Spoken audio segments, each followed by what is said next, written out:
Hello, everybody. This is Everything We Always Knew. I'm Sherry. This is my daughter, Alyssa. I've spent most of my life caring for things that were never meant to stay, including my baby here. Animals, moments, beliefs, even people. And I don't say that with just sadness. I say it as something I've learned slowly by paying attention, the kind of learning that doesn't come all at once and doesn't come with a conclusion. It keeps on unfolding. This isn't a podcast about answers, and I'm not here to convince you of anything. I'm not here to replace one story with another or tell you why you should believe. This is quieter than that. This is about remembering, about noticing what we already know before we're taught to doubt ourselves. If you're listening while driving or doing something with your hands or sitting somewhere still, you don't need to change anything. You don't need to focus harder. You don't even need to agree with me. Just let the words pass through the same way you listen to rain or wind or a familiar voice in another room. We're taught early, very early, to rely on explanations, on credentials, on proof. And that works for many things. It works for buildings, it works for making bridges, it works for machines, it works for medicine. But it doesn't explain how a mother knows her baby's cry. It doesn't explain how you wake up before the baby makes a sound, or how you know something is wrong before there's a fever, before there's a word for it, before there's anything measurable that you could point to or defend. Most mothers I've known have stories like this. Quiet moments that they can't fully explain. They'll just say, I just knew. And no one disagrees with that. We accept it and we call it instinct. But instinct is just another word for knowing without translation. Even as a child, I remember noticing things that didn't quite add up. Adults would set rules or tell stories about the world, and sometimes they would say, some questions you just aren't supposed to ask. It didn't matter if I could see the discrepancy. It didn't matter if it didn't make sense. And that always felt strange to me, even at a young age. I don't think it's unique to my experience either. I think it happens in all homes, in all teachings, in all traditions. Children are taught rules before they're taught understanding. We're expected to absorb, not question, to follow, not explore. And yet instinct doesn't ask permission. Curiosity doesn't respect boundaries. You notice patterns, you see gaps, and you begin quietly asking why. That's the journey that has stayed with me.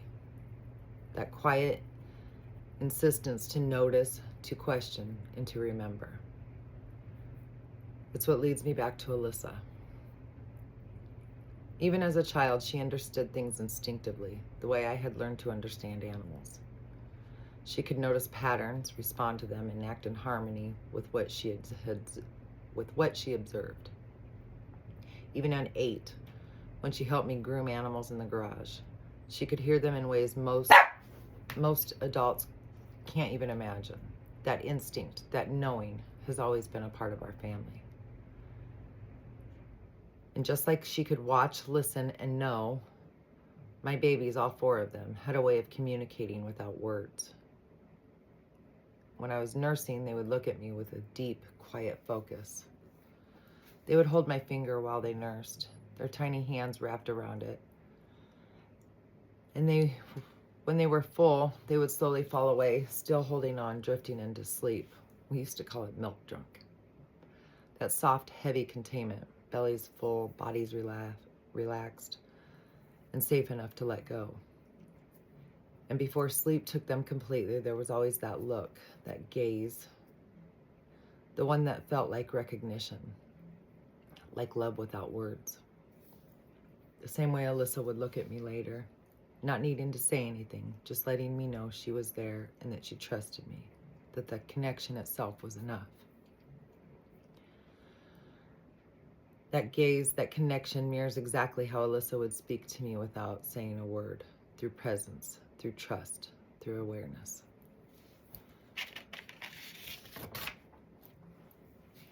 We used to groom a Boston Terrier who taught me the same lessons in a smaller body. He watched consistently, not anxiously, not nervously, but attentively. He He read the room the way babies do before they have language, the way animals do when they're deciding whether the world is safe or not. His eyes followed tone, posture, breath. He knew before anything happened whether something was about to shift. He didn't need commands. He didn't need coherence. When the energy in the room was calm, he was calm. When it wasn't, he stayed close, pressed against my leg, grounding himself to anyone nearby, including Alyssa. He was a gassy little dog. His nervous energy created a lot of gassiness, and Alyssa used to tease him, saying things like, "Well, that was rude," or "Excuse you," whenever he belched or farted. It became one of his character traits, a mix of tension and humor, and she found a way to engage with him through it, recognizing him as a whole being. He reminded me that safety isn't enforced, it's felt, and that awareness doesn't come from dominance, but from connection. It was the same kind of knowing I saw in my children when they were nursing, the same knowing I saw in Alyssa's eyes, a quiet intelligence that doesn't announce itself, doesn't argue, doesn't explain, just simply knows. The grooming shop was in my garage, and there was a sensory layer to working with animals that people don't talk about. It's not just sound, it's smell, it's all of it. Fear has a smell. I can't explain it, only that once you know it, you recognize it immediately, and Alyssa could smell that too. A man brought in a Persian cat, and he insisted I give him a tranquilizer pill. I told him I didn't want to. He insisted. I used to be a vet tech. That's not a vet. I didn't want to give a cat a pill that I couldn't reverse. It was scary to me. But he insisted, so I gave it to him. After I was done grooming the cat, or after I gave him the pill, I put him back in his crate. And I let him sit there for about 20-30 minutes, and then I took him back out to groom him. It was a Persian that came in for, they used to call it a lion cut. They didn't really look like a lion. It made him look terrible, really. But anyhow, I gave him the lion cut. And then when I put him back in the crate, I noticed the pill that I thought I had given him earlier was still sitting in the back of the crate. He never needed it. He spit it back out, in fact. I told the man when he brought the cat back, don't bring another tranquilizer pill. He doesn't need that. What he needed was calm. Alyssa watched all that. She learned discernment, not obedience. Animals told you who they were before you ever touched them. The way they leaned away, the way they leaned in, the way they exhaled, and when they realized you weren't going to hurt them. Alyssa grew up in that space.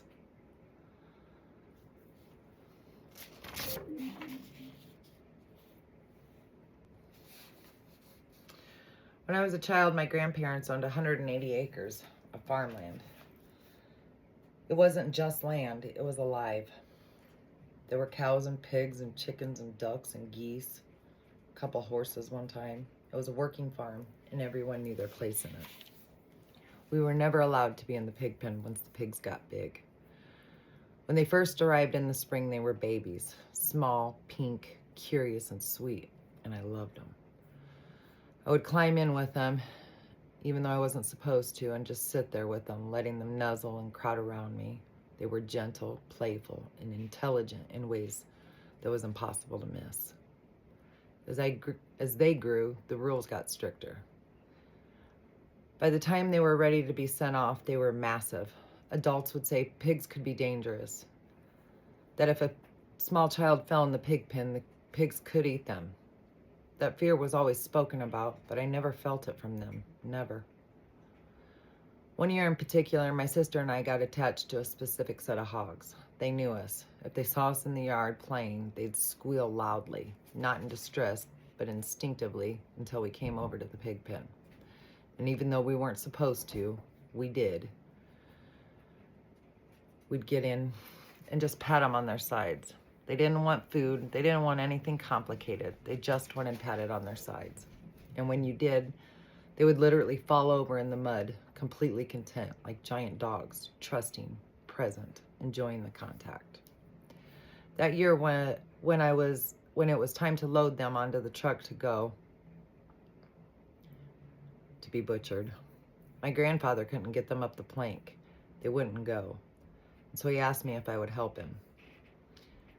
They used the same plank every year, an old wooden board, dark and dirty from decades of use.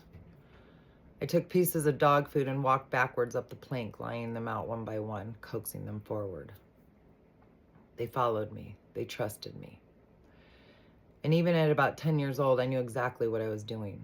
I knew I was using that trust to lead them to their death. I don't think they believed that was where they was going. I think they believed they were following someone safe. What stays with me most isn't the moment they got into the truck. It's the tears, my tears. They fell onto that plank, big, heavy drops, and when they hit the dirty wood, they spread out and swelled, leaving quarter-sized wet marks. That image never left me.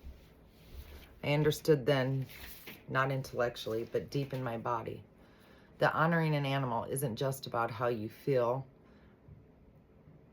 or how you treat it in the end. It's about how you recognize its intelligence while it's alive. It's awareness. It's trust. I don't eat pork, but that's just because I don't like it. But even if I did, this wouldn't be about judgment. It's about acknowledgement, about knowing that those hogs weren't mindless.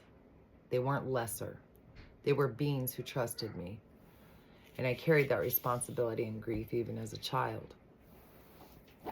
Wildlife rehabilitation taught me lessons I didn't fully understand at first, mostly with raccoons. Baby raccoons are different from most animals than people think that they know. They watch you, they study you, they decide whether you're safe.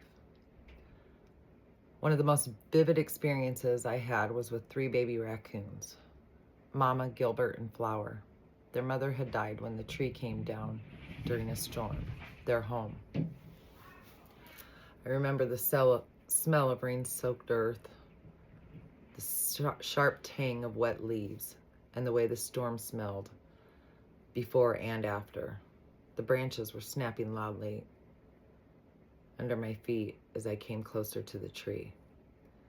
The air felt heavy, changed, and then strangely still. Gilbert and Mama stayed close to their mother's body. Gilbert cried real tears, like real human tears. Mama named because she mothered her siblings, stayed close to him. Flower wasn't there at first. For 2 or 3 days, we had to keep returning to the fallen tree to find her. When we finally did, Alyssa had already named the others. I didn't want her to name them. I worried she'd get attached. But she didn't get attached in the way you'd expect. She honored them. She understood them. And she understood that they belonged to go back to the wild. That experience taught me presence, patience. You can't rush healing. You can't explain safety. You wait, you return, you show up. And in the end, the animals decide.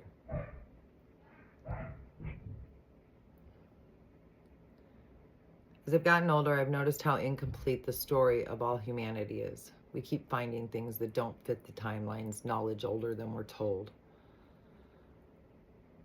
Most of what mattered was never written down. It's that inner knowing again. The discomfort around ancient knowledge isn't really about facts. It's about control. If humanity is older than we're told, if civilizations have risen and fallen multiple times, then we are not pinnacle. We are participants in a much larger story. Ancient people weren't primitive in the ways we imagine. They observed the land, the sky, the cycles of life and death. They understood patterns because they had to. Knowledge wasn't abstract, it was embodied, passed through story, through ritual, through relationship. When we dismiss that all as myth, we're not just rejecting fantasy, we're rejecting memory, that inner knowing. And memory, like instinct, doesn't disappear just because it makes us uncomfortable. Just like instinct, just like memory. And as I think about everything, wildlife, humans, instinct, and memory, I hear her voice again. I'm here for a good time, not a long time. She said it all the time. It really used to bother me when she initially would say it. I would always tell her not to say that, which kind of felt like shutting her down. Like I didn't really understand what she was saying. I'm here for a good time, not a long time. Not a warning, just presence. If you're here listening, you already know what I mean. Thanks, and I'll see you next time.